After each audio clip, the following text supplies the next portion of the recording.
right. Hello, everybody. Good evening.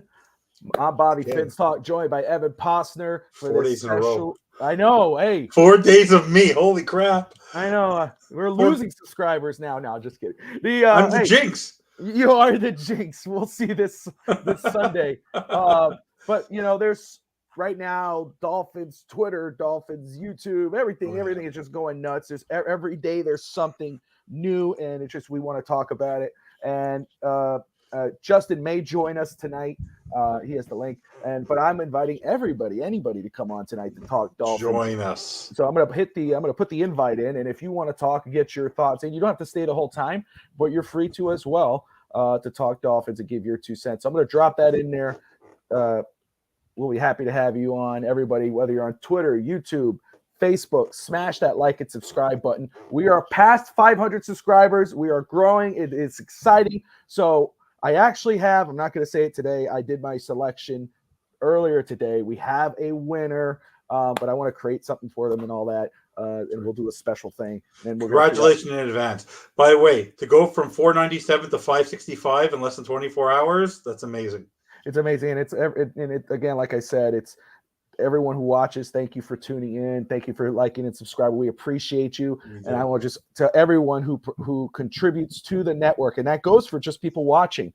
You do as well, but especially to Evan, Hank, Justin, Brett, et cetera, et cetera, et cetera. Everybody, thank you all for what everyone does to help build this network. Yeah. This is a community. I really do. Everyone has a right to an opinion. Everybody has a right to say what they want about all sports, but especially Dolphins. Nobody should be shut out. We do have our first person to hop on. Of course, it's the one and only Cap for life. So I'm going to pop him in here. Cap, how you doing, brother? Oh, well, he bumped off. He's trying to get in, but that's all. Cap. We have to buy him a new cell phone. Yeah. But let's start off first with why I wanted to get in here. Now it's confirmed. Before it was just he was on concussion protocol. We weren't sure if that was really the case. It was more now it's confirmed. He's in concussion protocol, and Teddy is in line to start against the Patriots this Sunday coming up. Let me go make sure. Cap, you there? Yeah, my bad, dude. This phone, man, that's my shtick, man. My phone is garbage, but it's me. I can't really dump it. Oh, it's all good, brother. We appreciate you hopping on. What up, again. Cap? Everyone else. Hey, Evan. If you're in the comments, Bobby, Evan, man. Hope you guys are having a great night, man. We are, brother. And same for you as well. Everyone tune on in. Come on in. Join us. Get your opinions out there. We want to hear them. But, again, I wanted to do this just because of Mike McDaniel's press conference earlier today.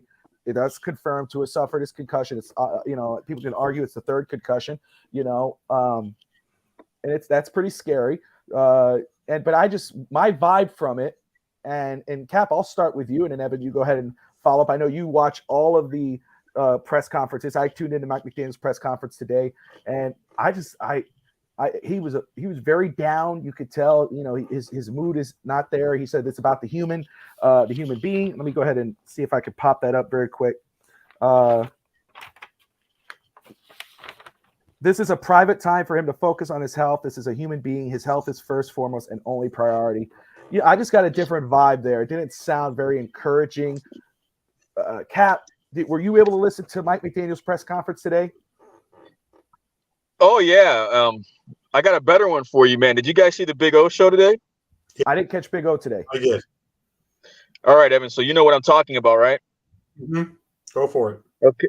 All right. So then you saw when he was talking about the situation where Sean brought up the point about McDaniel saw what was going on after he decided to look at a playbook of Tua's performance and decided to quiz Tua, and Tua didn't really pass the test, and that's when McDaniel told him to go see the doctor. Yep. McDaniel reviewed the film, and he was confused by why there were 3 interceptions. Yeah, but then they asked him. This isn't Tua. He knew something was they up. asked him. They asked him on the Monday. Yeah. What was it that happened? He goes, I don't really know what's going on about concussion protocol, but he's in it. I just found out about this a couple of hours ago. So that's the problem right there that Big O saw. He goes, why are you saying that? Saying you just found out about it a couple of hours ago. It just got put on your desk. But you say you found out when you were doing a playbook review on. I mean, something wasn't adding up. Yeah, something didn't add up because originally on Monday, we all had the impression that Tua himself went to see the doctor because he wasn't feeling right. So today was the first time we all heard, which was even more confusing, the fact that it was McDaniel and the coaching staff that presented to Tua the fact that he may have not looked right in the game. And when they asked him about various things that happened during the game, they're the ones who said, go talk to the doctor. So, yeah, I mean, I don't know if you can get if you're going to get a strike if I send you a clip, but if you guys want me to send it in the private chat, I'll try. But it's pretty much like the 53rd minute of the Big O show, Bobby. Yeah. If you decide to take a look at it, my man, you'll see that somebody's lying, and it's not McDaniel. Yeah, it's not coming off pretty good. There's something going on there, and like I said, the vibe I got from McDaniel today, it's not his typical way. You know, he seems more energetic all the time, and even like, you know, I know that pisses off Evan, especially after losses. This was a different feel to it, and I don't know, man. I got a vibe from it. I don't know if he comes back from this. I mean, it's this season. I know it's an argument during the Tua offseason. or general. I'm talking Tua. I think for me, you know what I got out of the press conference? I don't know about you guys. Someone asked the question, what are your friends with Tua? What are your, and he just said terrible, and he was choked up. I've made a point for a very long time, and I made the point on the post game. I made the point during the breaking news show. I made the point again last night on Bandwagon. These two are tied to the hip. He's going to function with Bridgewater because he's part of his team, but I don't see McDaniel is basically literally bought into Tua. So he's going to want, he cares about Tua the human, but he is so linked to Tua as his quarterback, as his friend, that it's a different relationship I've ever seen with a quarterback. You don't ever see Evan, do you agree, Evan, that at the same time, you know, a doctor got fired, a coach got fired, it's pretty much looking like he was dishonest about both concussions. That's not a good sign or a good mix right now in his favor either. No, but you know who I blame for the whole situation? And maybe Bobby's going to shake his head and agree with me. This is where you need a president of football operations. And I'm about to ask this. Where the F is Chris Greer? In these situations, he is leaving this is a veteran general manager, and in all these concussion issues, he's leaving McDaniel to handle all these tough questions. And yes, that's the responsibility of the head coach, yes. But in these things where there are doctors and things like that, McDaniel, when it's come to these concussions, it doesn't seem like he's so boisterous and able to talk about everything football. When this stuff comes up, he's trying to avoid answering the questions, and he ends up looking worse. Like the few times that people have questioned McDaniel's, I guess, reputation or questioned his morale, like you were saying, something's off here, has been during these concussion protocols. He has not come off as a confident, like he doesn't come off as fully truthful on everything that's going on there. I don't know about you, Bobby, but it comes off. I watched every moment of that press conference, and he seems down. He seems dejected. He seems very linked to Tua. But you do agree, Evan, out of both press conferences, something's not right. No, something's it's fishy, right. Dude. It's fishy. And the NFL, let me just say, Bowleg, he was saying, just talking, and that's what I understood too, Bowleg. Thank you all for tuning in too. I appreciate Javier, Bowleg, 2 cents. I put a link up there if you want to join the conversation. You're welcome. Anyone. But he says Coach McDaniel was looking at the film of the second half, and that's when he told Tua something's not right. Go get checked out. And then 2 cents, Bridgewater, let's go. Best weapons he's ever had. You got to get behind Teddy. But I agree with you guys. There's something fishy here, and I understand the Chris Greer thing. The Dolphins and then the NFL had said they released a statement. The joint NFLPA review of the application of the concussion protocol is underway. For Tua, we welcome the review, and as we have done previously, we will report the results in conjunction with NFLPA. This is the third time, especially after the Bengals game now. But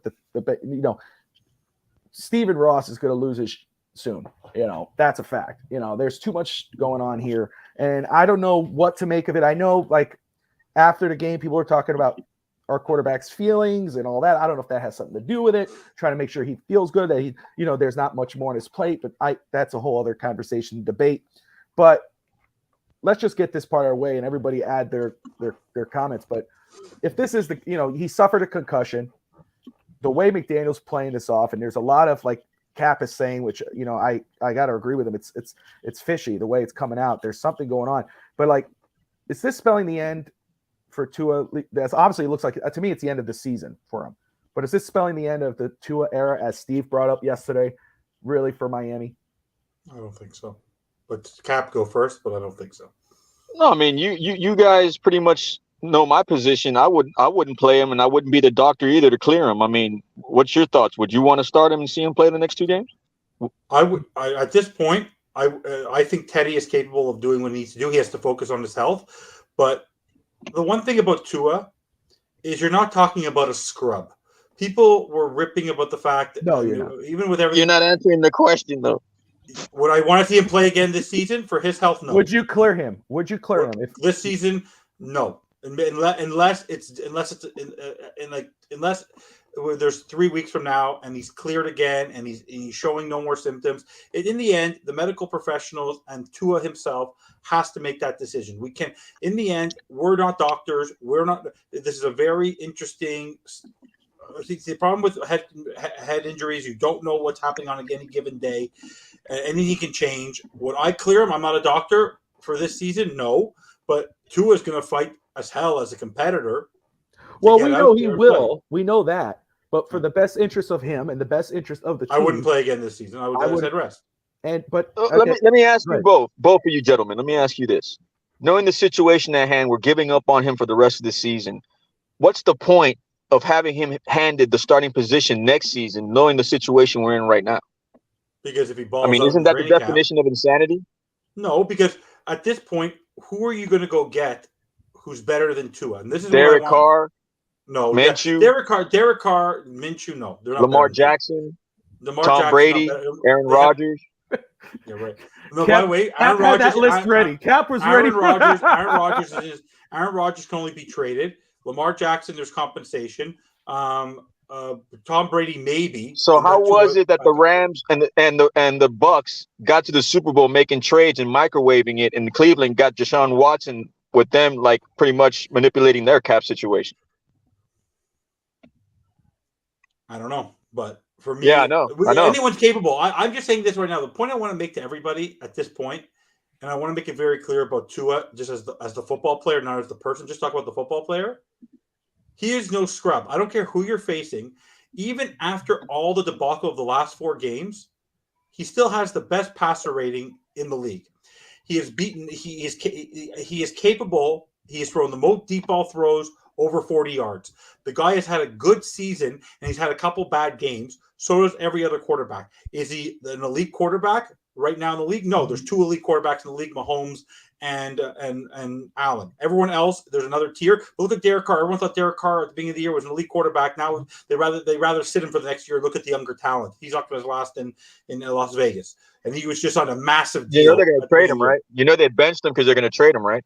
No, they're going to cut him. They only have to. It's a $5.6 million dead cap if they cut him. Oh, okay. Sorry about that. Okay. Ben Albright, who is one of, I trust his information. He's usually right. Everybody gets ones wrong, but he's usually right. He actually had Miami listed as a destination for Derek Carr if Derek Carr is cut. But I want to make the point, though. Tua is still a talent in this league. Even with all this crap, he's still a top 10 quarterback in this league. I would take him over 20 other quarterbacks in this league without even blinking. I can name you them. Yeah, bro. Like, don't get it twisted. I'm just saying right now, the guy, if he wants to keep playing and pursuing football, hey, man, by all means, whatever your family and you decide, we're here to support you just the same way we're here to support our team. At the end of the day, it's a business. But if you're going to do it, and things don't work out here, you should not have hard feelings for us to say, man, we think we should do it elsewhere. Let's make it clear. And I know there was a show earlier on today on another network, but at the same time, talking about concussions and all that with Dolphin Thirsty. But one thing that was very important for me to understand, back in the 90s, with all these quarterbacks like Steve Young, you don't know how many, they weren't diagnosing concussions in the same way they were now. There was no protocols. And look what he's able to do right now. Tua, right now, we don't have all the facts, and we'll never have all the facts. For me, all that matters right now is that his health, that he gets better. He has a young family. He has a kid. He has a lot of people he needs to support. That should be the number one focus. But right now, for me, to say that he's not going to be the quarterback on this team, like I told you, if Mike McDaniel's here, Tua's the starter. I'm telling you right now, as long as Mike McDaniel's here, that's the feeling I got from that press conference today. Is that if Tua Tagovailoa is wanting to play football and Mike McDaniel's here, it's Tua Tagovailoa's job, and someone has to grab it from him. That's the one thing I got from him. Okay. The guy is linked Tua, the guy is infatuated with Tua. Sure. I'm telling you this right now. But see that I agree with that he's infatuated, and that's what my point with his reaction and his thing, because my vibe was from it was that he seemed dejected that might not be his choice. Especially when the third concussion, it seemed like something's out of his hands at this point. Like that's what he said. It's up to his family. He has to think about his family. This is a personal thing. I felt it was a different. You could see how much he likes Tua or loves Tua as a friend, as a player, all that point. But I got a vibe like, you know what? It's not up to me now. It's up to Tua to decide if he wants to continue playing, and it's up to this football team, the organization, if we're going to keep him going forward. I want to welcome the one and only JPF scout Justin in the house. Hey, what's good, Justin? We got What's Cap in the house. good? What's up, Evan. Kappa? What's good, man? Evan, Bobby. He's underdressed today. He's a Nikola Jokic fan tonight. Yeah, absolutely. He must have thought it was an episode of Fast Break, not The Joker, bro. The Joker. It's all about the Joker, man. It's all good. I'm a Nuggets fan I too. want to make one point about basketball. No one's better than Luka Doncic right now. That was the sickest thing I've ever seen in that 60 points he put up, that he was triple down double. 9 with under a minute. It's crazy. It was insane, bro. But yeah, man, I've heard a lot of talk today. We talked to Mike Webster's son today. We had a discussion about Tua. He said basically the same thing as everybody else is echoing, and Mike McDaniel's like, Steve, what's up, my buddy? About it's out for the family and for his choice and his personal decision. And it's I'm kind of agree with a little bit with Bobby. You could tell a little bit he's dejected in his voice and the way he's like, it's not in Mike McDaniel's hands no more. It's out of his hands. This is a Tua Tagovailoa and family decision that they're going to need to make he's going to need to make for himself. I've talked to numerous people about it. Mike Webster said, his son said that Tua's young. He's only 24 years old. He could probably still play if he wanted to. The warrior side of somebody who wants to play like that is going to get in the way of the person who needs to make the better decision for his family. I asked him what he would do, and he said he would play. I asked Rob what he would do. He said he would play. I asked myself what I would do, and I said I would retire.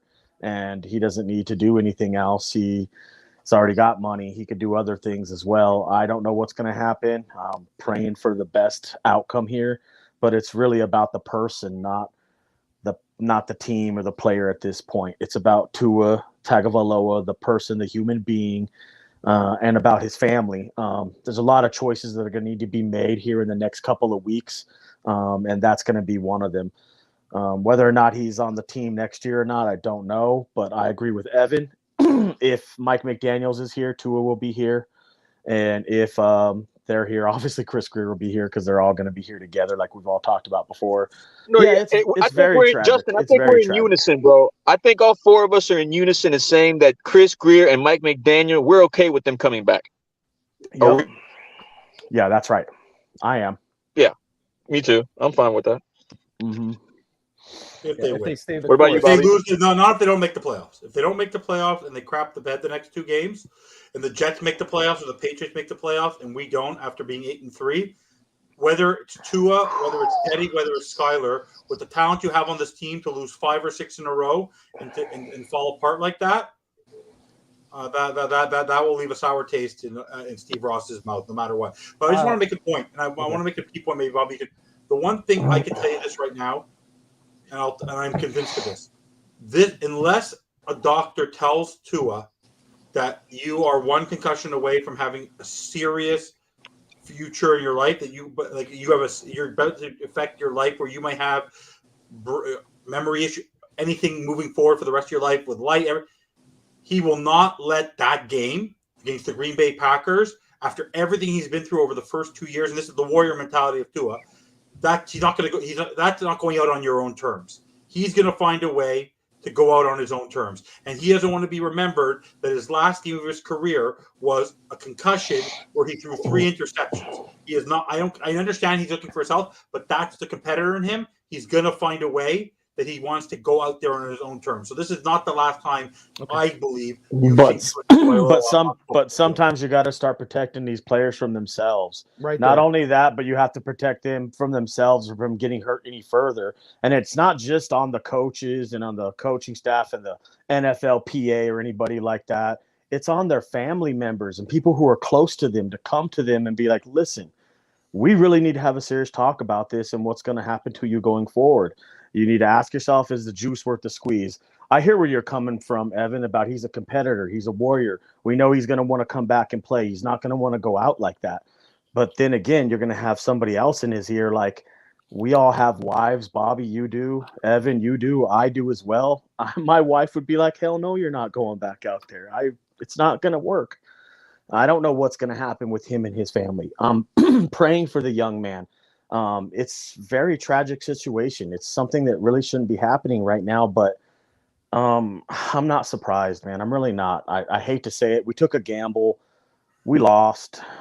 It's not looking good going forward. The kid needs everything really perfect to be even going forward, man. I would be scared. I would need this guy to have the best offensive line in front of him for me to feel really comfortable putting him back out there and putting him in a bad situation. Justin, look, I don't want to cut you off, man, but see, this is where I get the anger in me right now because I see the defeat in Justin's voice, and I hear the defeat in Justin's voice. I see the body language, and I'm trying to tell everybody here, bro, we still have a shot, man. No, we do. We still have something to look forward to Sunday, man. Everybody needs to have this in their mindset and stay focused that McDaniel too is pretty much got the microscope on him as well. He's lost to his predecessor. He lost to LaFleur. He lost to Saleh. I mean, he needs to prove something also. And I think we're gonna make something happen, man. I really do, man. No, I agree. You can use either quarterback at this 10. I don't really care. You can use either quarterback because if we start dividing ourselves on each one, we're gonna be back at square one. Right. I agree with you, Capper. Honestly, we do have something to play for, and you're right. I'm a little bit dejected, but I'm more dejected for Tua Tagovailoa, the person, not the football team, not what we got going forward to look for. We still got a fighting chance to go forward.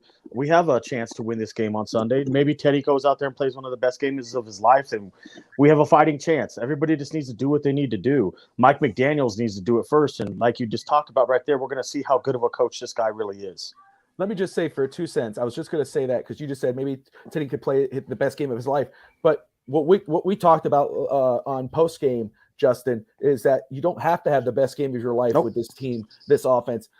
Run the damn football. Run it. 60-40. Run the football, please. And you could win this game. You could do it. It's going to be the Patriots. I was looking at them today. Their defense is the top 10. We know what Bill Belichick. That's why I'm not sleeping on them.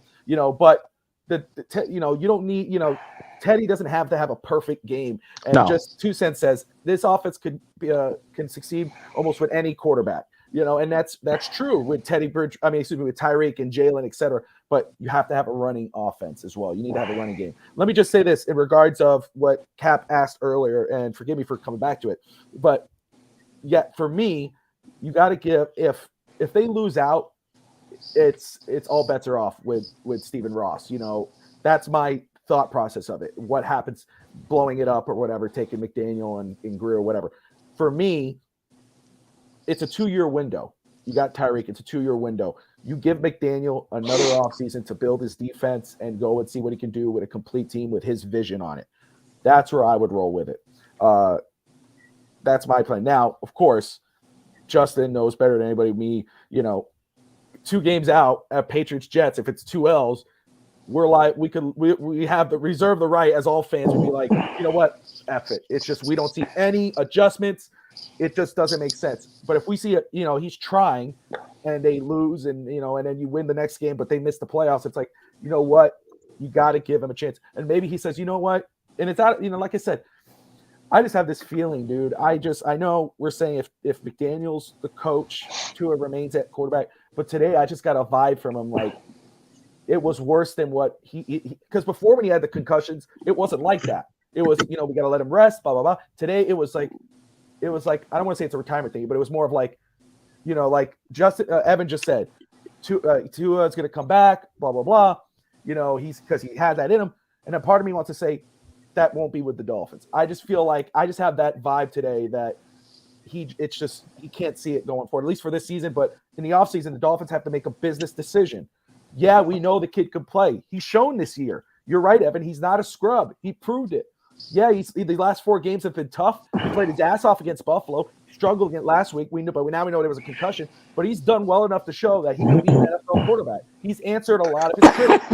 But the problem now is, can he stay healthy? Yeah. Can he stay healthy? And if you're the Dolphins, and even Dolphin fans have to ask yourself, can we rely on him? And it's not a negative thing on him. This happens to players. And the Dolphins have to ask themselves, hey, man, we got a team here that can make a run. And this quarterback can do it, but will he be here enough to do it? And right now, he was out for 3 games already. He's going to be out against the Patriots in a key game, and look how he struggled when he got hurt last week. We got to credit that to the concussion. It's a scary question, but I think it's something that we have to agree that it's something. I just got that 5 for McDaniel, dude. I'm real quick right now, but I feel you, bro. And what's happening right there is the door is slowly creaking open to Tua not being the Dolphins quarterback no more. If you can't see that, then I'm sure he can too. I don't know what's going to happen, bro, but it's scary because. Would you want him to come back, Justin? If he's 100% healthy, yeah. Honestly, yeah, I would love for him to come back. Absolutely. I'm for him coming back, but if you're going to bring him back. No, I'm talking about these 2 games. No, I'm not. I'm out. I'm out on that right now. And that's just because I want to protect him from himself. Am I doing this because my competitive spirit is gone and I don't want the Dolphins to win? Hell no. I want to win these next 2 games, but I want to see McDaniels win the game for us. Yeah. I want to see him coach. I want to see why we brought him here. I need the best out of you right now, man. Right now. I need to see this running game just explode, and then you'll actually have me turned on a little bit again. But right now I'm down because of the quarterback situation. I feel terrible for Tua Tagovailoa, the person and the player. He was playing really well. He was top first 9 weeks of the season. He was the best quarterback in the NFL. Acknowledged Tua. Remember, he was doing pretty damn good. Even the people who weren't all aboard for him were starting to see the good things of him. Steve, Bobby, everybody that was, maybe they had a different way of us winning. They were starting to see the good in the kid too. I feel bad for the kid, but as an organization, we have to go forward. The show must go on. They're already having these conversations behind closed doors. These things are being taken place without anybody having anything to say or do about it. It's Ross, it's Greer, it's maybe McDaniels is involved. Dan Marino's probably sitting in on it. Marvin Allen, Reggie McKenzie, they're all probably sitting there talking about what's going to happen next. Love to be a fly in the room because I have no damn clue what's going to happen. Justin, would you, and Cap, you can answer it, and Evan right after because I know Evan. But we know, we say 100% healthy. When is that ever, though? Yeah. Case, right. But my question for you, brother, and again, I put your GM hat on. There you go. Or your team president. And you got a club. You want to win that ring. And the situation with this kid, the concussions and everything else. The talent he has, and you're absolutely right. He's answered a lot of critics and a lot of doubters. He had a tough stretch here. The whole team did for 4 or 5 games. Now we got a concussion. Now it's the health issue. That's the big thing. The big response to that is next year not having any injuries and being healthy and lights out. But can we trust that? If you're running this organization, in your opinion, do you make a move for another quarterback to push him or to come in and replace him because you can't trust it? Or do you say, no, I'm going to ride or die? Do you know what? It's funny that you're asking this question because at the beginning of the year, there was this little theme out there that iron sharpens iron and this guy's here to sharpen up Tyreek and Waddle and push everybody. And we had it at every other position, right, besides quarterback. Teddy Bridgewater's not sharpening Tua Tagovailoa's iron. He beat him out. There was no quarterback competition. So if you want my honest opinion, yes, I bring somebody here every season until I get a guy that's pushing the other guy out of his job. And, I want that not guy. I don't want the starter to ever feel safe. I want him to feel like he's got to earn his stripes every season and that captain's patch on his chest every year. And then you got the right guy. We need people to be sharpening iron around here the correct way. I would definitely bring in a veteran quarterback to push him. Now, would I keep Tua around if I had the chance? Yeah, but you might have to take a back seat to somebody who's a little bit better than you at this point in your career. Let me make sure here. Read everybody's comments. Truth to a lie. He's been playing with a concussion. He needs to think about his wife and his little girl. They don't need a half brain dead husband or dad. That's what I'm trying to talk about. Yeah, he's being selfish, in my opinion. Kenna says, not believing in Skylar's not believing in the head coach. Nobody can say these 2 games will show his coaching. Skylar, I understand. I think the fan and people will say, start Skylar. And again, you want to see what you have in the 7th round pick. Issue with that is you got the team thinks like this, and I would say your best chance to win is start the veteran. That's right. You just got. That's just what it is. I want to see what we have in Skylar too, but that's why you got the preseason. Yeah, same here. Same here. I'm praying he decides to retire. He doesn't need to be playing anymore for his own health and state. That's up to him. And then again, once he makes that decision, it's up to the Dolphins to play him. Skylar's not ready, in my opinion, Chris. That's my opinion as well, Chris. Skylar's not ready. Yeah. And, guys, the thing is and Justin has said this, and, Evan brought it up earlier. Tua's, he wants to play. That's why when he suffered those concussions, he came back, and I got so pissed off at him because he's so important to the team, and he runs head first in games. I'm like, dude, if you're smart and you're important, don't run head first into a guy. The first thing that came to my head, sorry to interrupt you, was that meme on Family Guy where the dumb kid just goes through the window. That's my thing, So I do think maybe if he felt a certain way, maybe obviously you do when you get hit. I've had a concussion before. Justin has.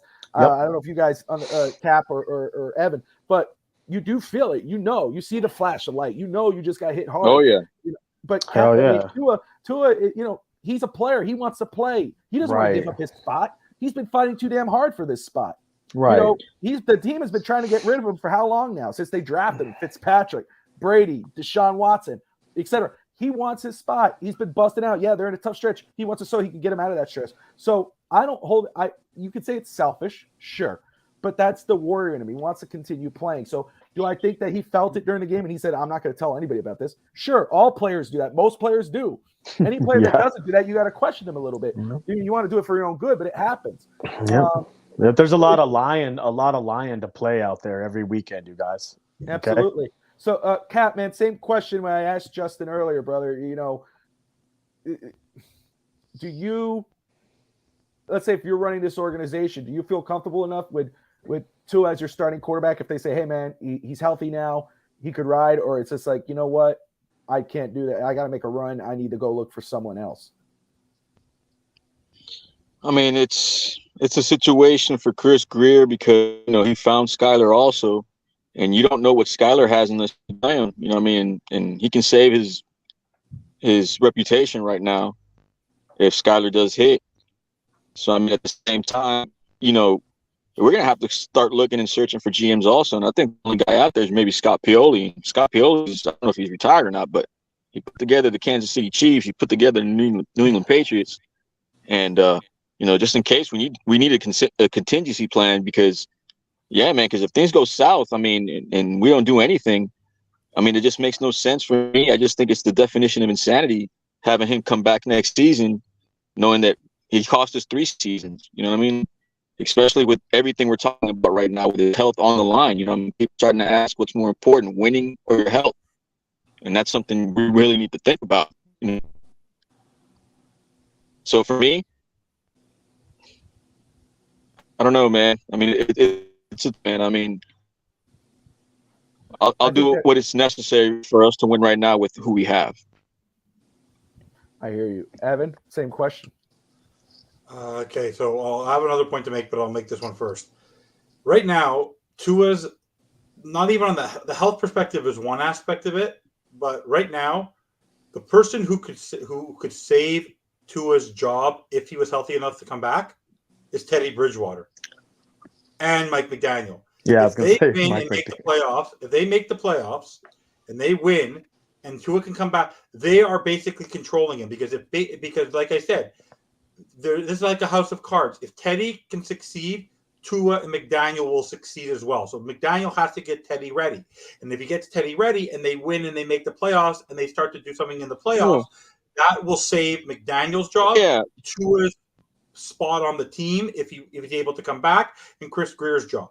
If they don't make the playoffs, then it's not in Tua's hands anymore. He might be healthy enough to come back, but it's not in his hands whether he'll be the quarterback of this team. No, but it won't be in his hands that McDaniel's the coach of this team, and it won't be in Chris Greer's hands that he's the GM of this team. It's my question for you is, if you are running this football team with the way it is now, and what you know about Tua with the 3 concussions and the injuries and everything else, would you be comfortable enough next season as him as your unquestioned starter going into next year, or would you have to make a big decision, as big fan of you are as Tua, to make that decision and say, no, I can't trust this guy's health. I got to do what's best for my team. As long as they bring in a veteran like Teddy Bridgewater, I can trust him to come back. He showed that he can ball. If he's healthy enough to come play, let him play. If he's healthy enough to play, I think he's taking a risk, but if he's capable of playing, let him play. But I just want to make a very important point. No one's the individual is not to blame. You can't blame the individual for their concussions. They get a concussion. It's a football. No, yeah. But I'm going to make it very clear. Every time he's gotten concussion, I'm not talking about the Pioli one. I'm talking about the one again. All his injuries, whether it was hip, whether it was his hand, whether it was the 2 concussions that are documented, every single time it's Tua playing hero ball. Yeah, I was just going to say the same thing. Hero ball, bro. 4.81 seconds to get rid of that football to Durham Smythe.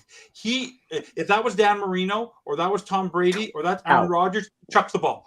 He was trying to make a play, and he's done it every single time he's gotten hit. All his big hits where he's gotten hit in the pocket, he gets up, he's fine. Except Matt Malone hit, that was a weird one. But all the times he's had his key injuries, his devastating hip injury, his hand injury, and the 2 concussion injuries, he has held on to the ball for too long, and that's still a problem for Tua.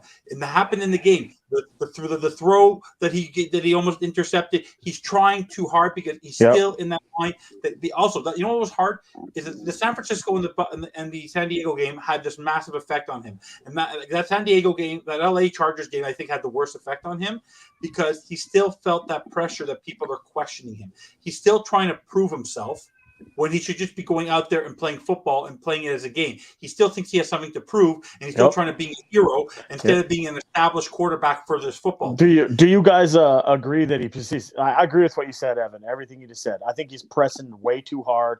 He's trying to do things he shouldn't do. And you know what? And quite frankly, some of the moves he's trying to do, he's not built to do. Like, you can't be doing things like that. And you know what? Check this out. I don't know about you guys, but I speak for myself. I don't know about y'all, like I just said. But I just don't think the guy knows how to fall very well. Like, every time he falls, it's just like an awkward fall, an awkward motion. Yeah, that's another thing, too. You know, like, sliding and not throwing the ball away. You can't throw the ball away. That last concussion, I think it was because he was trying to run away because he was holding onto the ball for more than 3 seconds. Guys, I agree. The goat of the NFL is the most ungraceful quarterback in the history of the NFL. Every time Tom Brady tries to catch a ball, drive a ball, do something, he's the most awkward, uncoordinated quarterback. He knows what his skill set is. Stay in the goddamn pocket. Peyton Manning, stay in the goddamn pocket. Joe Montana, stay in the goddamn pocket. Drew Brees, I agree. These guys are not athletic people. They are quarterbacks.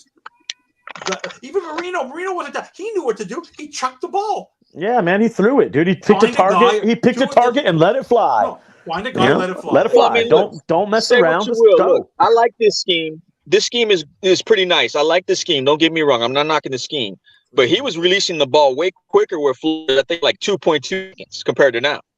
Well, yeah, no, whoa. When you have an O-line that has holes like Swiss cheese, here he has a little more time to throw it. By the way, he's still a top 10 quarterback in terms of release. He can do it. My point is he can do it.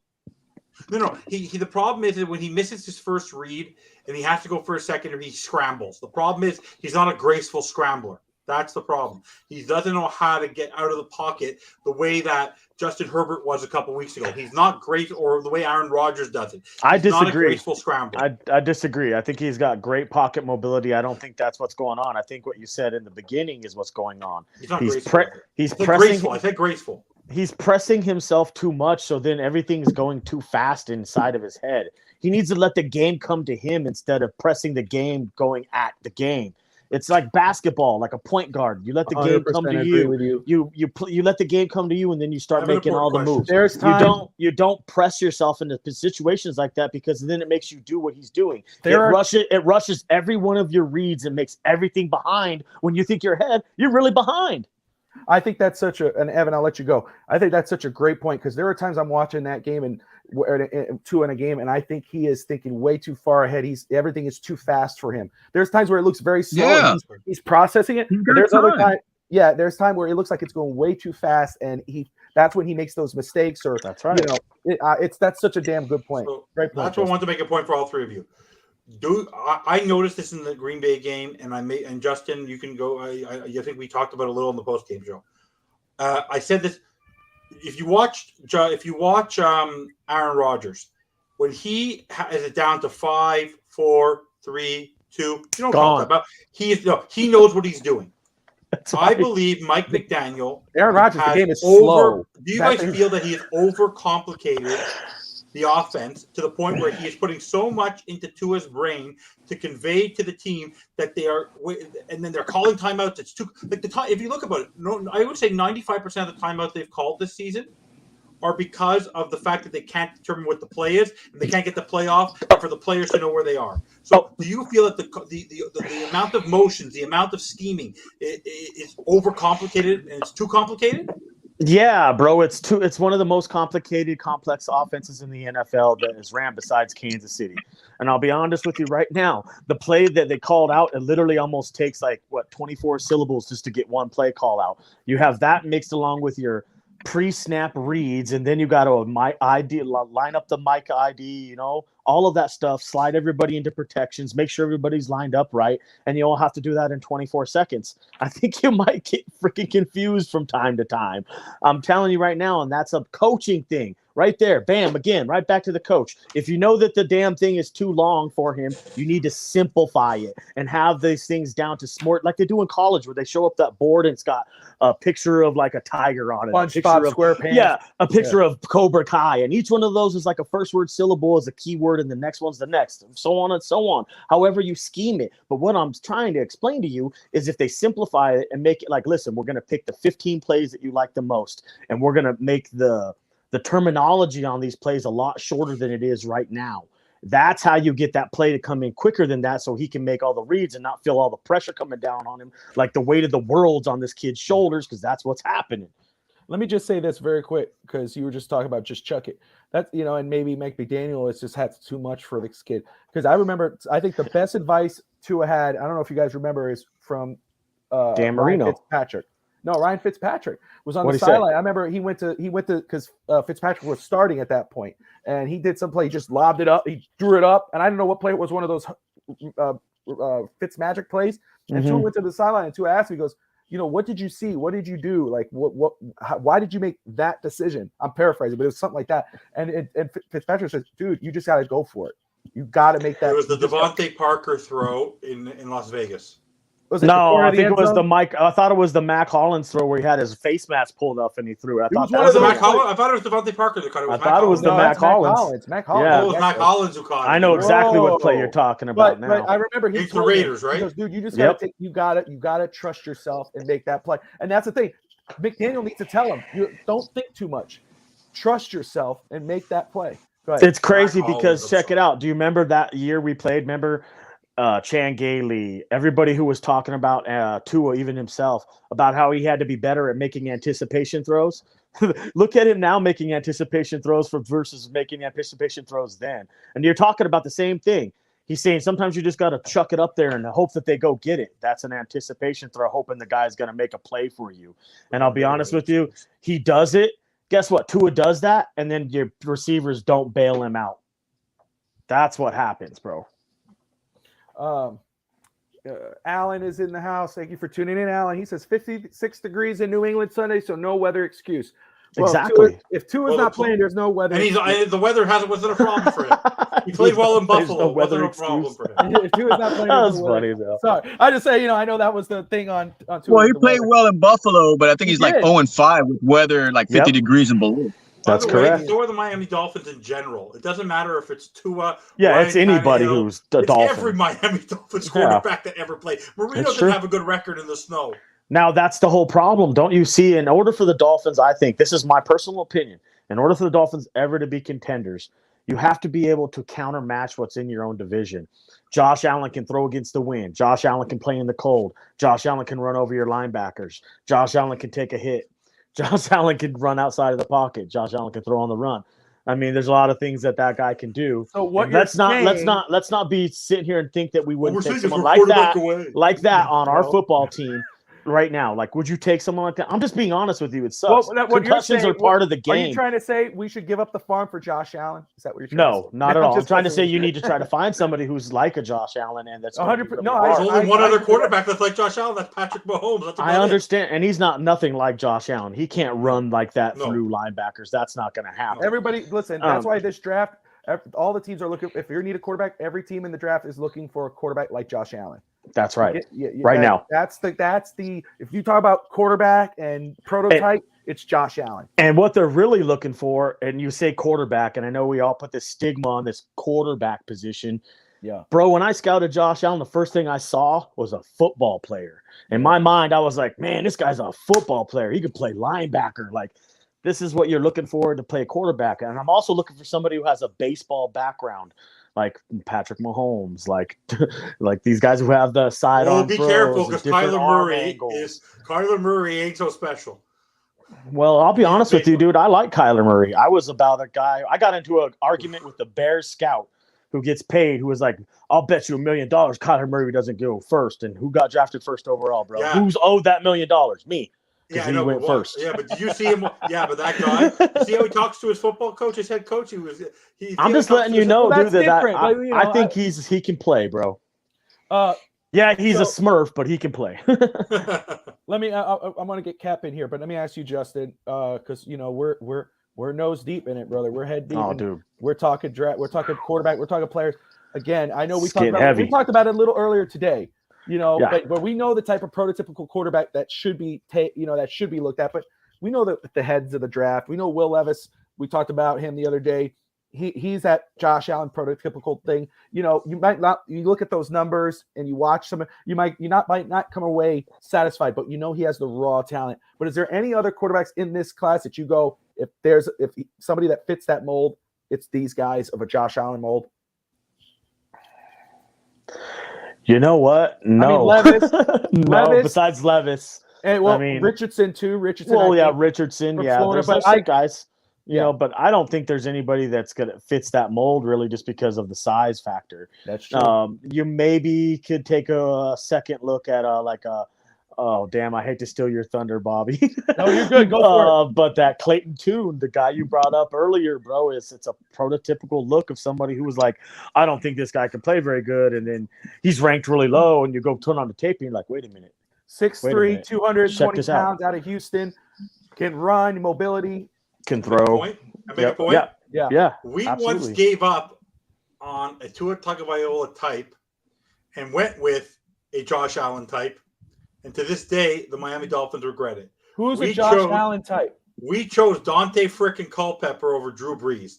We took a guy who was big, strong, successful in Minnesota, and for 1 year was a disaster over Drew Brees, who had some injury concerns. So I just want to tell you this right now. I'm going to make a prediction.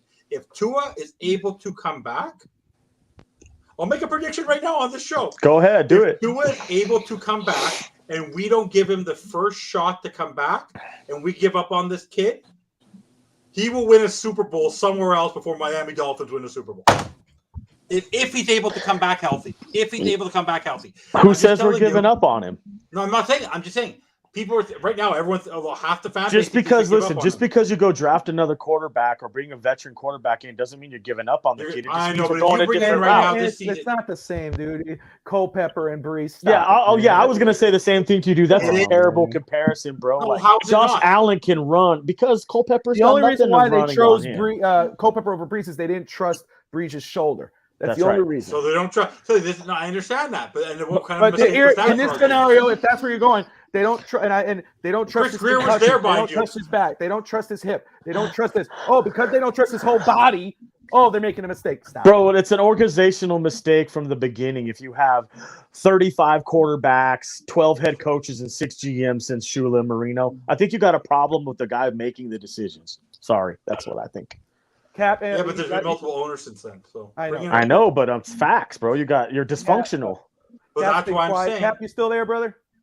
Yeah, I'm here, man. Just What's your response, it's man? like no, it's just like I'm listening to all this stuff, and I'm just like, I can't believe we're in this position back. Me neither, again. bro. Me I neither, cannot Cap. believe it. I'm not. Why? But why are we here, Cap? Because of the decisions that are being made from the top that are trickling down from the bottom, bro. It's simple.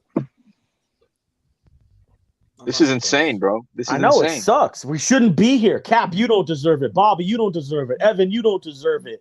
Steve, you don't deserve it. Dolphins thirsty. Yeah, I'm not surprised, bro. I'm not surprised. From the beginning of the season, dude. I remember when everybody's like, check your pulse. Don't you guys remember me telling you to check your nuts? That's why I told you that. Because literally, dude, I was like, prove it to me, bro. I remember everybody's kumbaya at the beginning. I was like, man, I don't want this to happen. And then I even bought in. I even got sucked into the shit. Because you know why? I thought we were better than we really are. And that's because we're not. We're underachieving. I will make a point, though. Sucks, Cap. I'm with you. Unlike the last 20 years or so, where since Marino's been gone, there is an elite talent on this football field. And if you give him the ball and you let him lead your team, we're going to see a different Tyreek Hill the next 2 weeks. He did not come to Miami. I agree. I agree. He did not come to Miami to finish 8-9 or 9-8 to miss the playoffs. I agree, but the Dolphins are going to end up running him into the ground, dude. I'm nervous for him, man. What's wrong? We have no choice. Not only that, but Watt needs to wake up. Was one of those fake sneezes? Did you have one of those fake sneezes? No, but honestly, this is the thing. I love how you guys want Tyreek to get the ball. He needs to wake up too. What's up, Ender? Good to see you, man. Ender, what's up? Ender, my man. Today on Saturday. Oh yeah, bro. So check it out though. Like I love the Tyreek Hill talk. I want to see him get the ball just as much as you guys do. But I want to see him get the ball in different ways, not just throwing him the football. 100%. I want to put him in the backfield. I want to use him in creative ways. Maybe have him be a decoy here and there to get somebody else open. Like Cap just said, we're not going to have the dude next year. Why aren't you using Mike Gesicki, man? Go out there and beat up a body or two. Let's go. Yeah, it's not like you can trade him. You're going to lose him. Yeah, you're going to lose him for nothing. If you're really McGenius, like you say you are, yeah, show it. Let me show just say first, guys, we're coming up on the hour, but I want to let me just say thank everyone out for tuning in. This is a special edition episode. We bumped off, not really, but we bumped off Alex Tchizka fast break for NBA talk because we want to talk Dolphins and the culture stinks. That's messed up, dude. Pump your ass out of here. No, that's messed up. I just want to say, no, he has some kind of. We the North. Yeah, we the North. Whatever. But, the Raptors. We won the last championship of all the teams we're talking about here. We won. I like that black and gold jersey they had back then. That shit's hard, homie. Oh, their jerseys are clean, dude. And we got Drake. As long as we got Drake. Got Drake. Oh, yeah. That's Cap. That's Cap. That's. But guys, everyone tuning in, thank you so much. I want to thank everybody right now. We did it at the top, but I want to do it here. Cap in the house, Justin, everybody in the comments. Thank you so much because our goal is to get over 500 subscribers. We are over that mark. We are continuing to grow. So I want to thank everybody from my contributors, and I count the people that watch the show as contributors. That's right. We're a family here. We're a community. Your comments, you feed the show. We want everyone involved. Everyone is owed an opinion. No, it's not about, this one's wrong or this one's wrong. No, everyone. I want everyone to give your opinion. We're here to debate. At the end of the day, we laugh about it. We have fun. It's what's great about it. So I want to thank everyone, and we're going to continue growing. This Saturday, I will announce the winner of our giveaway, and then we'll connect with Justin and work on getting that jersey for you, whether it's Jalen Waddle or Javon Holland. So everyone watching, if you're watching, start thinking about it and tune in on Saturday for Fitz Talk today. Yes, sir. Obviously, digging in the trenches because we'll repeat it. If you miss Fitz Talk today, don't. But tune in to Dig In right after. He will announce it as well. So let's get back into it here.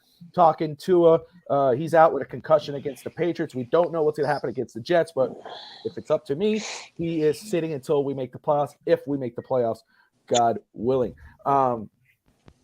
Evan, you're sitting there. You're full of opinions. You're always ready to answer the next thing. Dude, I'm just flabbergasted with the whole situation because earlier in the season, and Justin brought this up the other day. I kind of hold my tongue because I said it way before too, and people were saying I should apologize because we were making a run. Are you ready to apologize to Chris Greer?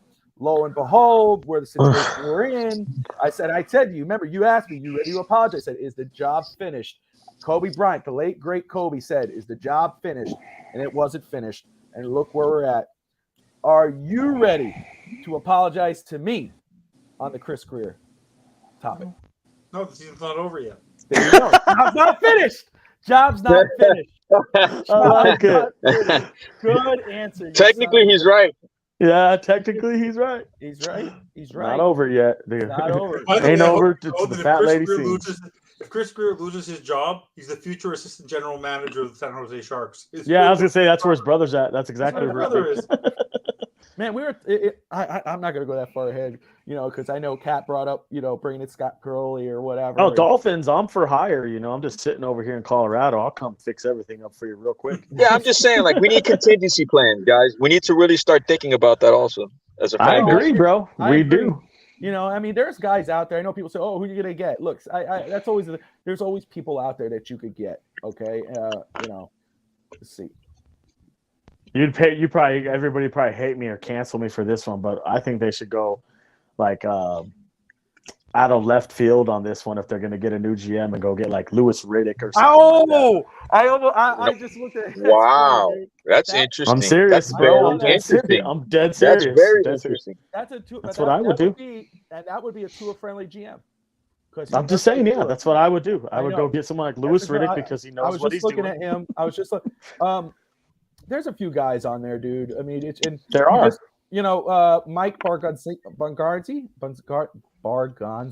He is assistant general manager. Yes, from the Kansas City Chiefs, assistant general manager of the Chiefs. That would be tough because Marvin Allen was there, so you'd have to move out Marvin Allen too. He'd be a little I think he probably also Marvin Allen also. Marvin Allen, yeah. And that's the thing too. There's guys there. I mean, if you talk about in-house, which I don't know if anybody's comfortable in-house. Reggie McKenzie, Marvin Allen. I like both.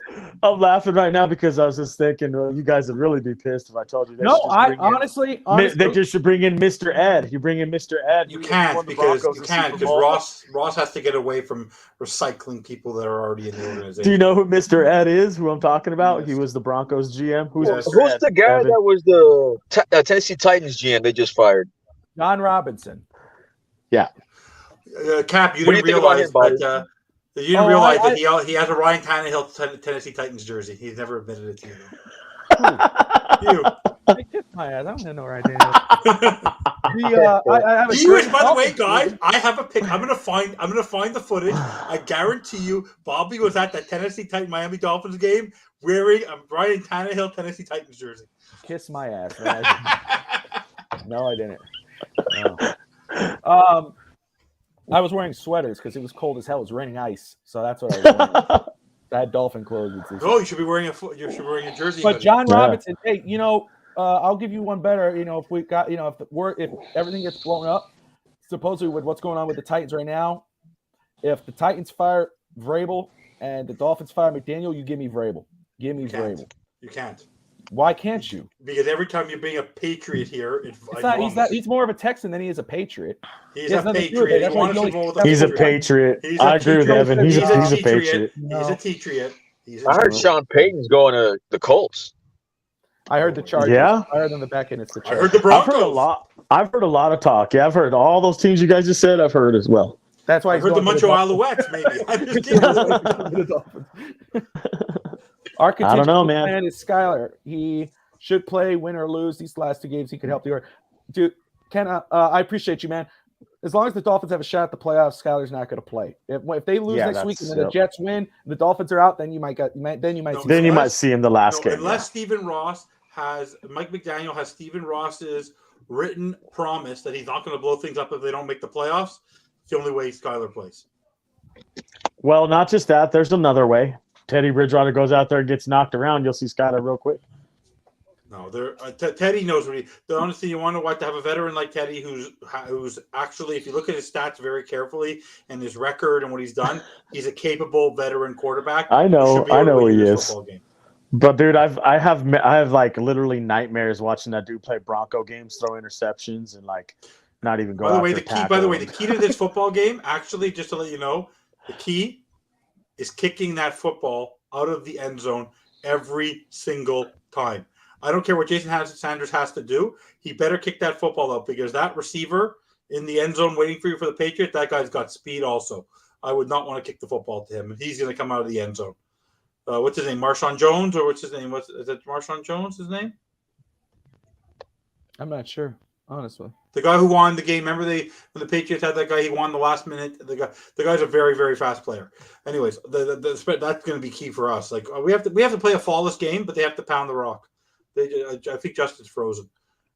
They just got to pound that rock. They have to play a very balanced attack on. He's not frozen. He's very interested in what you're talking about. Oh, there he is. Maybe he was. No, because you didn't respond to me. I was saying that, Justin. I don't know if you heard what I said. That the number one key factor of that game, on top of running the game, we have to kick that football out of the end zone every single time. Do not even give the special teams a chance to react to a return. No, that's where I lost you, and I was going to agree with everything you just said. But he hasn't been doing that. It's crazy. Like he's got to give it us all. When you kick it into the end zone, then they can't run it back when they run.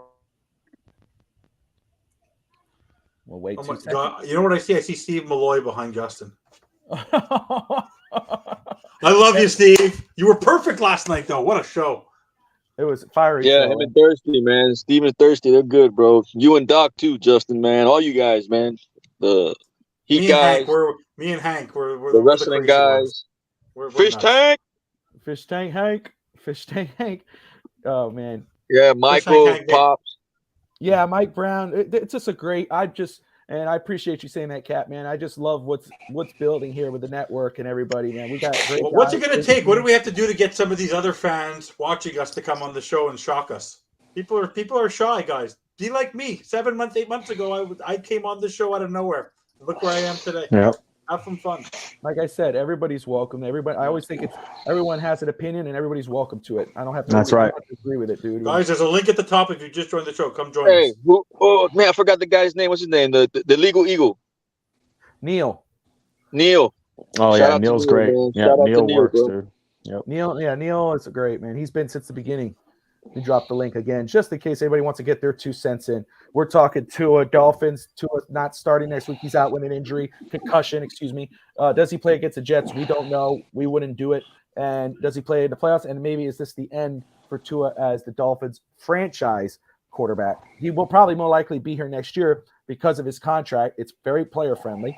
Right. Dolphins decide to say, hey, let's go ahead and get a pick for him. But that's only if they could get us. So, real quick, bro, thanks for having me. Who's the bearded guy? The 2 bearded guys, bro.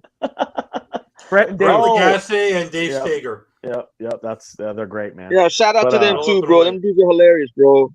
You're out. Yeah, bro. I gotta take off. I got my family here, so I gotta take off for a little bit. So thanks for having me on, you guys. I'll talk to you guys a little bit later. And as always, fins up. Fins up. Fins up, Justin. Stay safe, homie. Absolutely, bro. All right, and then we got Kenna in the house, who was in the comments. Now he is live. Kenna, how the heck are you doing? I'm cool. How about yourself? Doing all right, brother. Thank you for tuning in, man, and joining us, dude. This is awesome. Thank you so much. No problem. So what's your thoughts, dude? Let's start off with, wherever you want to start off. You've been here listening to the show, man. You've been commenting, but make your voice heard, brother. What's your thought in this situation? Yeah, as far as like Cap was saying, our contingency plan, trying to, move forward with things, it just really starts out by doing the right thing. And the right thing is finding out in what you get in somebody you drafted this year. Like I could see if we didn't draft nobody and we had other backups from other teams on the roster. We don't. We have a rookie that we drafted that we don't know nothing about. So let's find out what he really about. And this is a big moment for Mike to really prove that I'm the man for the job. You get out there, you win these 2 games with the rookie in your offense that, hell, lifted Tua to MVP status. Who knows what kind of contract extension might get right now? We get in the playoffs. We have a rookie that, he got a good arm. Get in the playoffs, make a little bit of noise. I mean, hell, even if we is one and done, that's a step above last year. I got you. So what you're saying is they should start Skyler and for really McDaniels fate, just because to show that, hey, I could do this. You know, we see what Kyle Shanahan could do with Trey Lance and then Jimmy G and then Brock Purdy. Let him show that he could do something with his 7th round pick quarterback instead of doing something with Teddy. You don't think that with Teddy, if Teddy starts and the Dolphins win the next 2 games and they go into the playoffs, that won't benefit him as well? I mean, I get that, but let's say Skylar get in there first half, he stink it up. You can also put Teddy in. I mean, hell, you paid him $10 million for what? To be ready, right? I mean, you know, everybody talking about he being ready, so let's start him now. That's still not being ready. That's just throwing that Band-Aid on it again. it really is, because he only got 1 year on his contract. He gonna be gone next year. And the other way to look at it too, I get all that, and Cap, do you have any response? No, I mean, like I said, at the end of the day, I have I don't have no dog in any side of the race, man. Like for me, like if they decide to go either way, I'm good with it, man. Like we're at a point of like we need to make sure that this defense is also as advertised, man. Come through in a situation right now against Mac Jones. Mac Jones right now, if he beats you, do you understand the public relations nightmare we'll get if Mac Jones beats us, bro? And that's what I'm really getting to too, Cap. True. You know what I'm saying? It's really time for the defense to step up and carry the team a little more like they really been doing so far. You know, because when we get in the playoffs, it's not going to stop. They're going to still have to carry the team. Let me ask you, Kenna, if starting Skylar, and I was a fan of Skylar. I mean, Evan knows this. I was a fan of Skylar in when we in the preseason, the way he played. I know people say, "Oh, that's against third strings, second strings, whatever." I go, man, I don't care if it's second strings, third strings, fourth strings, high school, college, whatever. The type of throws he was making were pretty damn good. I'm not against having him start, but let me ask you this. For you, let's say you're pounding the table for Skylar to start. Is it more about the fact that just to see what you have in Skylar as a potential franchise quarterback? Is this more about maybe do you not believe in Tua as a franchise quarterback, that you want to see what you have in Skylar? Because we know what we got in Teddy. We know what Teddy can do, but we don't know what Skylar can do. Is it about seeing what Skylar is so he can to replace Tua next season? I mean, eventually that's what it's going to be. Like, look at the situation we in now. Actually, we in a worse predicament than we was in last year. At least last year we had our starting quarterback at this time. 100%. We don't have our starting quarterback. 100%. So actually, we in a worse predicament. So, what's any other way to fix it? Let's see what we get. Especially if a lot of people already feel like, oh, we're done. When we're really not done, but we kind of are done, you know, we in a gray area. I just think Mike need to take some balls and show that, you know, like right about now, I feel like Flo would just be like, fuck it, we're going to start Skylar. Excuse my French. I believe that. No, I believe that. I think Flo would have started Teddy or Skylar a little before during this losing streak. So and not only that, it like let's just say if he do play and he do balls out, it helps us for next year as far as contracts and everything. We got this man on a rookie deal. Frees up a lot more. We could put a lot more around them. Like it really helps flood the gates open as far as building the team. You know, Tua getting to the point to where it's gonna be time to pay him. Yeah, we probably can get him on a homer deal, but who's to say he gonna want to stay here with all the division in between us? Evan, you sitting quietly. What's your you got a response, sir? I don't disagree with Kenna. Like I said, for me, it's looking at the situation that the team is in now. They signed Teddy. McDaniel's been repeating the fact that they signed Teddy for this exact reason. And like I've said this for weeks, Mike McDaniel's job is on this line. If he doesn't make the playoffs with the talent that he has around him, he's gone. Greer's gone. Scorched earth. Ross is going to go crazy. So for me, to rely on, and you can get that sense, Skylar probably can give you an interesting chance to win because he might be a little bit different. The problem, I'm going to go back to what we were talking about with Justin Cap, because this is such a complicated offense, and McDaniel is already taking a lot of risks over the last couple of games of not adjusting and trying different plays and trying to make. Skylar Thompson, you saw in the game that he did play in New York, the Jets game, and even in the Viking game, he was not ready. Teddy has been a veteran in Minnesota, in Carolina, in Denver, and now in Miami. He's been through multiple offenses, multiple schemes. The guy is a quick study and a quick learner. And whatever McDaniel throws at him, a veteran quarterback is going to be able to adapt to it. Because in the end, if the goal is to make the playoffs, and McDaniel cannot all of a sudden create a brand new offense for the entire offense to get. He could dumb it down a little bit and focus more on the run, but you need to have a veteran quarterback who's more of a sponge than somebody. Think about this. They have not put easy. It's more difficult to be a quarterback than it is to be a wide receiver or to be a linebacker. And for some reason, they're still convinced that Channing Tindall and Izukama can't get on the field because they're not ready. Boyer said it. And Welker said it. So now you want to put in a quarterback who's played 1.5 football games, and then also a quarter in the, and then he also played in the Texans game, who's yet to throw a touchdown in this league with this talent. The guy has had about 5 or 6 quarters to throw to this talent of Tyreek Hill and Jalen Waddle, and hasn't been able to do it yet because it's a very complicated offense. So to me, Skylar Thompson would be, if you're not worried about next season, if you're already planning for next season, play Skylar. If you're looking to make the playoffs, you have to play Teddy because this offense is so forsaken complicated. I mean, we how should I put this? Okay. Be honest. Scholar, he was already, as I should say, making the throws, making the layups. You know what I'm saying? That doesn't change. Like, I get what you're saying about learning the offense or whatever, but isn't that the job of a head coach to kind of simplify things so your rookie quarterback can come out and perform? Like, really, isn't that what he did for Tua in that 700 script? He really put together a playbook for him in that kind of deal, right? He just really simplified for Tua so he can have 1 or 2 reads. You know what I'm saying? So if you can simplify it for somebody that limits your coaching, why can't you simplify for somebody that can really expand your coaching? You get what I'm saying? Yeah, but we're also dealing with a very and Kenny, you've been watching for a while now, and Bobby knows this. Since week 4, my number one gripe with McDaniel had nothing to do with Tua. It had to do with the fact that when Tua was out, Skylar Thompson and Teddy Bridgewater didn't play well overall because he was so focused on helping Tua.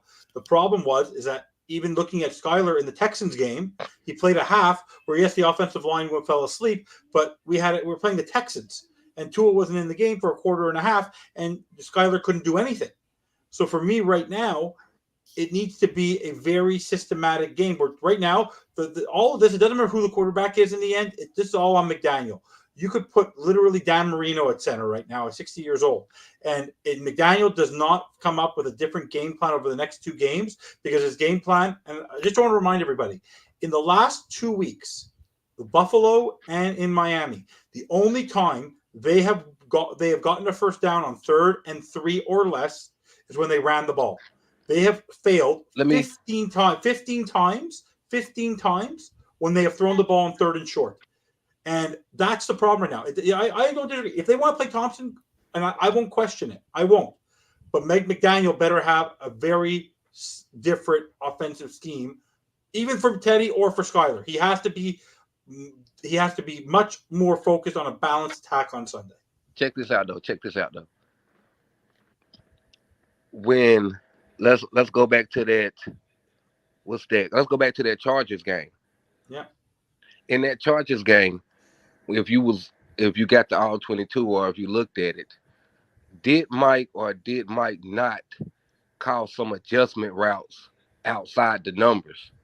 Because I seen a couple of routes outside the numbers that Tua could have took, but he didn't. Yeah, to Mike Gesicki. It was not just Mike Gesicki though. You know what I'm saying? Like I seen Tyreek on the out route that he didn't. Well, I'm convinced. You know what I mean? Yeah, but I'm convinced, and I've said this on a couple of shows, that right now I think Tua is doing exactly what McDaniel's telling him to do. Because if you look at the last two, the Buffalo game and against the Packers, there were 2 slant plays on 2 third and longs where he released the ball in less than half a second, and didn't matter who was covering that play or covering Tyreek or covering Mostert. He literally just whipped the ball because that's where McDaniel wanted him to put the ball. And I don't mean to really cut you off, but before I forget, that's the thing too, bro. Like if you got a field general out there and you have no kickback from your field general about what's going on out there, isn't that going to make you kind of wonder what is he really learning? Because if, like he said in the whatever clip that they put out there, I want to run whatever play you think is good. You know what I'm saying? Why not just be like, well, look, I got the DBs doing this. I got the line doing this. I got the linebackers doing this. What you think we can run to, get them off my back or keep them at base or at home? You get what I'm saying? Yeah, I just think this team right now, the way it's structured because of the way Tua came into the season, that McDaniel's so focused on the offense, so focused on Tua, Left Boyer to run the defense. It's too much. Maybe Bobby, jump in also because you've been very. It's actually you know what it is. You know how you always say we want an A-hole coach. Remember how before every play, family. It's become family gets complicated when you're instead of being colleagues, you end up being friends. If you become very close, it's very, very hard to separate the friendship from the business relationship, and that's what I think what's happened with this team. The team right now has become so unified in a family, and that adversity happens, they're afraid to hurt each other's feelings. That's fair. What do you think? I mean, what's kind of saying? I get that, but what's the only way to get somebody true feelings about you? You got to piss them off, bro. If everything is all cookies and cream, then how do you know that this person is really down for you? You could be in the middle of a war and everything is being so lucky go jolly with me and this person, they turn around and stab you in the back. Yeah. You got to wrestle in the dirt to realize how somebody thinks about you. You know what I mean? Yeah. So McDaniel's all like that, and you can see it today. He's so hurt by Tua. It's like his best friend, and he's so helpless that he can't help his best friend. I don't know. And you said that earlier. And I'm not being serious, guys. I'm thinking I got the other show in the corner, and I don't want to stop this. I'm going to keep going for a little while longer. So I got my phone here to produce our No Holds Barred podcast. Liz, I'll get your comment. I'll look it up right now. Excuse me. No, I'm listening to you guys. And Thirsty's in the house. DolphinsThirsty.com. Great stuff. Man, Ken is in the house. I'm excited. Boy, is he tardy tonight. Huh? He said, I've never seen Rob this tardy. I know. Who is talking? Rob, we got Kenna in the house. Cat for Life is here. They're in the background, but they are here joining it. It's awesome. Liz, let me get your comment in very quick. Tua needs us fans to protect him from himself because it's obvious he doesn't give a crap about his health or how it impacts his family. Yeah, Cat, listen to that. It's obvious, but again, it's how can the fans protect Tua from himself? Is it just keep telling him to retire and hope he listens? I mean, you can't. Ain't no way you're gonna protect Tua from himself. It's up to the team. The team has to make that decision. And I preface this by saying, bro, none of us here are trying to tell him to retire, bro. We want you to be straight with your family, mentally, physically, emotionally. Be there for your kids. If you know there's a situation where there's no turning back, no one's gonna judge you, bro. If anything, we're gonna respect you. But if you keep going the direction you're going, it's going to look very dishonest and selfish. We have to think about this team as well, like we said, and we love you and what you do for this community, man. But, if you call it quits, no one's going to judge you at all. Nobody. No, I agree with that. You're right. And again, like I said, even if which you got to think, if it's up to him, you got to think he's going to play. He's going to want to play. So then it comes down to the Dolphins. Do the Dolphins trust him? And as their franchise quarterback going forward, can they trust him? They got a 2-year window. Evan just brought up we have a elite talent on this roster since Dan Marino. I think since Ricky Williams, I would even go there too. In Tyreek Hill, and we really have. And I brought this up before the year even started. This was the third time the Dolphins have brought in a star wide receiver. Obviously, not to the caliber of Tyreek, but for their young quarterback. First, it was Brandon Marshall for Chad Henne. Then it was Mike Wallace for Tannehill. And now it's Tyreek for Tua. That's a great point, Bobby. That's a great point. Pattern. It's repetition of pattern.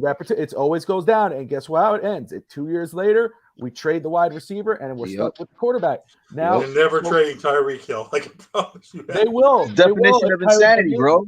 Definition of insanity. Exactly. So the Dolphins have to make a business decision, whether the fans like it or not, whether you agree with it or not.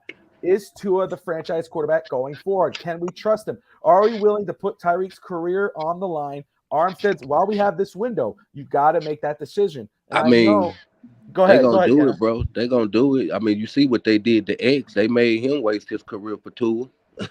Yeah, and X is on, to me, X is on the block. I think he'll be traded. I think X will be traded this year. And New Jersey Finns, thank you for tuning in. Tua is done in Miami, 100%. That's a discussion. I don't think that's off the table, and it sucks because again, you got to recycle and try to find your guy. You should do my idea. Let Tua sit next year. Let him relax for a year. Let him come back in a year. Let Tom Brady come here for a year, and then make him a minority owner of the team. I think that was the plan. He wants to come here anyways. He wants to come here anyways. But look, the fact is the Dolphins window is closing. And I know, at Tua, and again, I say Tua fans, and I don't mean it that, I'm not. Tua is the quarterback of the Dolphins, so I'll root for him as the starting quarterback. But there are people that are fans of the Dolphins that are really just Tua fans. And the fact is, if you're a true Dolphins fan, you want what's best for the team. And the team has to make a decision. Is Tua, can you rely on his health moving forward as the franchise quarterback? He could play. He's shown it this year. When earlier in the year, you've seen it. But health has been since college a question mark. Now it's concussions, and concussions is not a hip. That is your head. That can knock you out. And now any little time you flinch or anytime you kind of scratch your head after you get hit, so get on the sideline. You got to take a break. Let's get Teddy in there, whoever your backup is. Can you really trust that? I can't. To me, you got to make the best decision for your football team. And right now, that's not him because of his health. I got a question for y'all. Y'all got PFL? Pro Football Focus? Yeah. I go on it once in a while. I think in the advanced part of it, it got I think it got like a paragraph or two about Tua. And in that paragraph, it says that even in college, Tua ran the vanilla offense. So my thing is, if he ran the vanilla offense in college, why do you think he rushed out of college? You know what I mean? Like, it's all a part of the game, too. You know what I'm saying? Tua rushed out of college because he heard Miami was tanking for him. So I'm going to go ahead and I'm going to get this payday. Right about now, I think it's like a lot of people saying his ego is hurt. His ego hurt. Like, no, he's not going to be settled till he wants to go out on his own terms. He has too much pride. That's what I'm saying. Pride's going to get in the way of all this. In the end, his pride is going to get in the way of everything. Because by him not saying anything to Mike from the jump, it just goes to show, like, come on, bro. Like, you heard about something. I don't know if it was the Justin Hilbert game that hurt him or what. You know what I'm saying? But we been solid. It's just tough, man. And Kat brought it up earlier, and I agree with him. It's just a bitter pill, and just to be back in this situation, but this was something that was discussed earlier in the year, during the season, and it's you want to be proven wrong. Some people that brought it up, right? But you get proven right, and then other, and it sucks because you don't want it to be like that. You want to be able to say, oh, we got our guy. Look what he's playing like. Oh, he's healthy. Look, we're going to the playoffs. And then December comes and you can't win a freaking game. It doesn't matter what your career record is. If you can't win a game in December, it doesn't freaking matter, and because that's when the playoffs really is going down. That's when you make that run, and it doesn't happen. Whether you're the starting quarterback or the backup quarterback or the backup linebacker, don't freaking matter. If you don't do it, you can't. You're not the franchise. Let me ask you a question for all of you. Do you feel that right now, with what we've gone through over the last 3 years, that it's been like a soap opera, and Tua's been the lead. He's been the top. Is he going to play? Is he going to? First year was going in for Fitzpatrick when he shouldn't have. Last year, the whole thing with Flo, with the trying to get other quarterback, Ross trying to get Brady, getting Watson, doing whatever they. Do you feel that no matter what, even if he was healthy, for the sake of the franchise, because it didn't go off as they planned at the beginning, because they didn't have the right coach, the right anything, it just wasn't handled right at the beginning, that they've already built themselves a hole that they can't get out of, and the best thing is to wash their hands of it and just like start again? See, like, get rid of him. That's what I was talking about when I was saying go ahead and play Skyler. The only way you could fix this situation is try to reconcile something that you already got brewing. You know what I'm saying? Like, I blame Ross and Greer really for firing a head coach that won a Super Bowl and was calling the defensive plays to win. That was... But he had no offense. It don't matter. This is a defensive game. You win championships by what? That's why, Kenna, for me, and I said this yesterday to Evan, if the Dolphins did make a change, and I agree with the Dolphins Thursday, I've been preaching since before the end of last season when I said if they were going to fire Flores during that losing group, they need to fire Greer. They ended up firing Flores. And I just thought that was a giant mistake. Evan could attest to what I was saying, and people were going, I don't recall this event. Yeah, you do. And, but Greer's still here. But you got to, again, you don't want that to be the case. You want to be proven wrong. You want to say, and he made, he traded for Bradley Chubb and he brought in Jeff Wilson.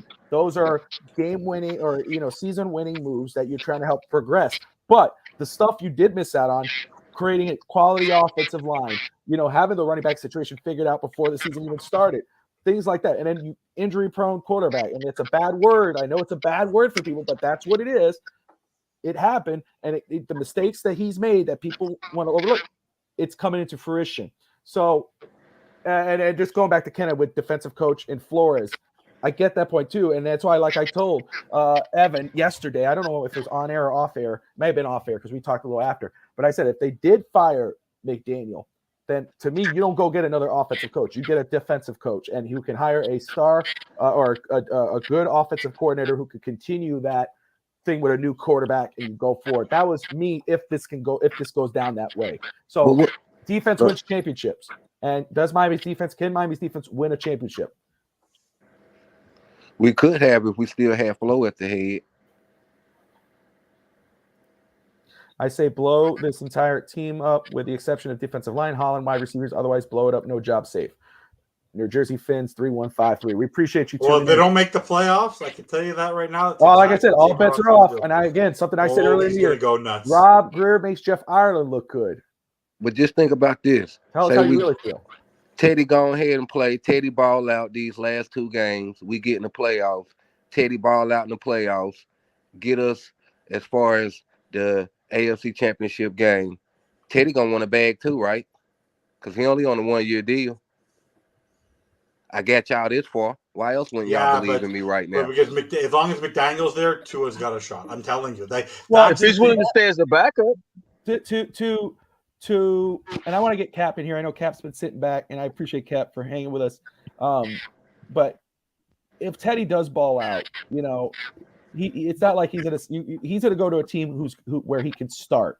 If Tua's still sitting there and Miami makes a move, Miami's probably gonna look for someone else who can start. Again, that's how I feel.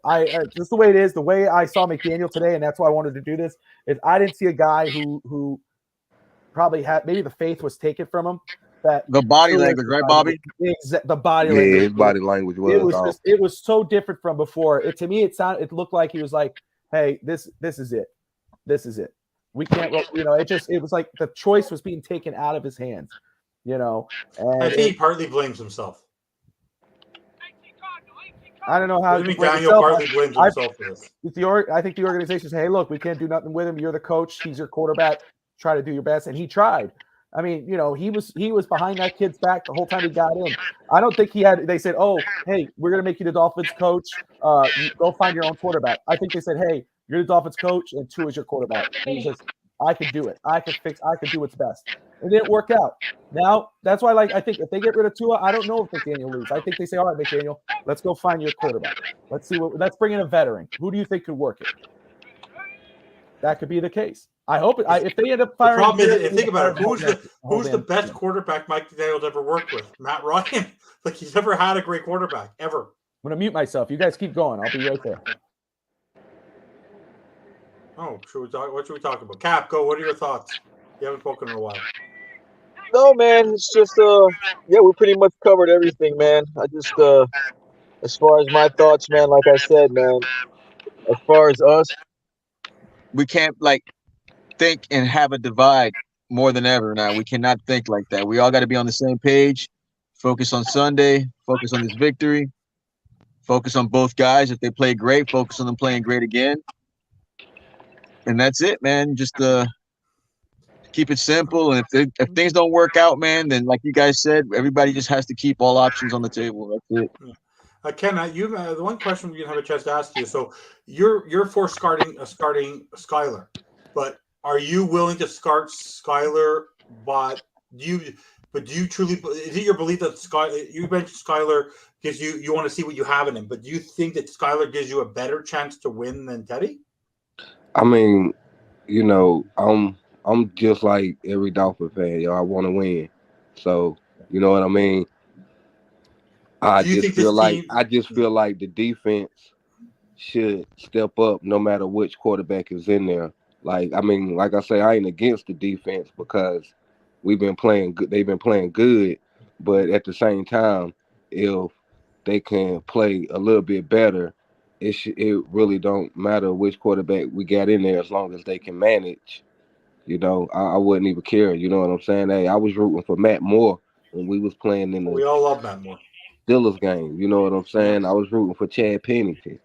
You know what I'm saying? Chad Henne, Culpepper. Talking about Super Bowl champion Chad Henne and Super Bowl champion Matt Moore?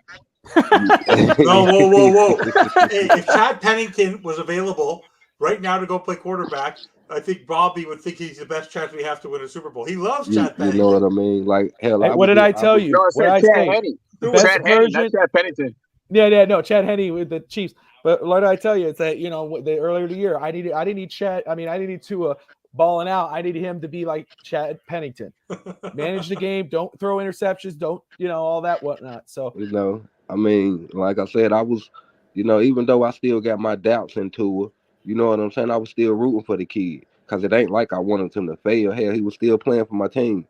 So even though I had my doubts, I'm still rooting for him. Oh my gosh, John Beck, BYU. I remember John Beck. That's Zach Wilson reincarnated. Holy come on. Nobody's better than Cleo Lemon. No one's better than Cleo Lemon. Man. Hey, he saved Greg our Camarillo. season. He saved us from the record books, the negativity of 0-17. 16 back then. Boy. 0-16, sorry. Yes. I need a Dolphins win. Nothing better than sad Patriots fan. That's true. Alex in the house. Alex is watching. He is ready to start that nail. Alex, I expect you to be more creative than Roman Reigns as your wrestler of 2022. Be a little more creative than that one. And acknowledge somebody else. Then once again, hey, who knows? The whole franchise probably could have been changed if we just would have had Watson. Yeah, but think about this. If Watson would have played, if we would have gotten Watson, then Bridgewater would have played, or Scott would have played the first 8 to 10 games, and then Watson, he has been awful since he's been back. Boy, is that guy rusty. He really has it, bro. He really has. Kenny, that's a good point. Like, you think about it now, which scandal's bigger now? Right, which scandal is way right. They ain't even saying nothing about Watson and whatever right now. Like, come on, man. Hey, it could be worse. We could be Houston Texan fans. Hey, right, Alex? Look. I try to get through to every fan I can that goes to the game. Like, if the fans could just show up with the paper bags on their heads to show how ashamed we are of this organization and shit, I think Ross and Greer would get the idea.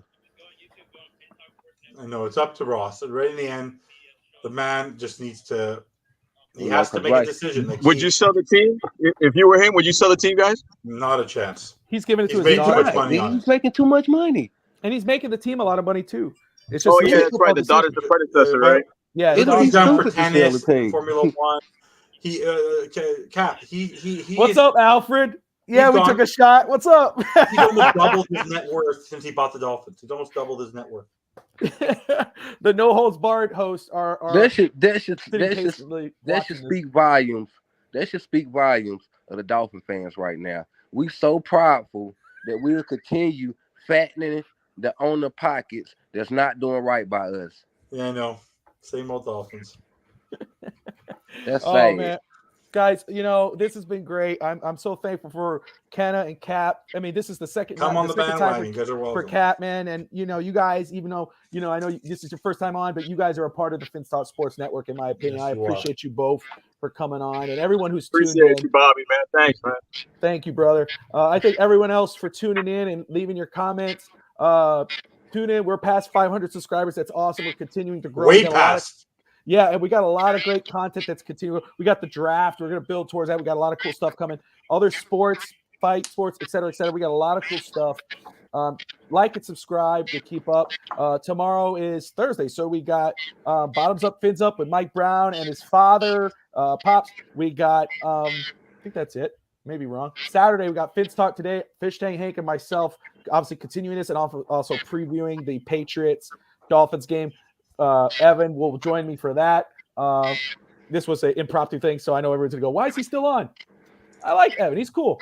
And then, of course, digging in the trenches with Reggie Brown. Whoa. It's like the Rooney rule. You have to keep one Canadian on every show. Come on, man. The token Canadian. Hey, Kenna, man, don't let this be the last time, dude. You're always welcome. You let me know. Always welcome, buddy. And I'll bring you in, man. This was great. I appreciate you. All right, y'all fellas be safe. You too, brother. God bless. Right. So everyone, thank you all for tuning in to join us. Go to our YouTube page. We got No Holds Barred coming up next. Like, subscribe, and always fins up.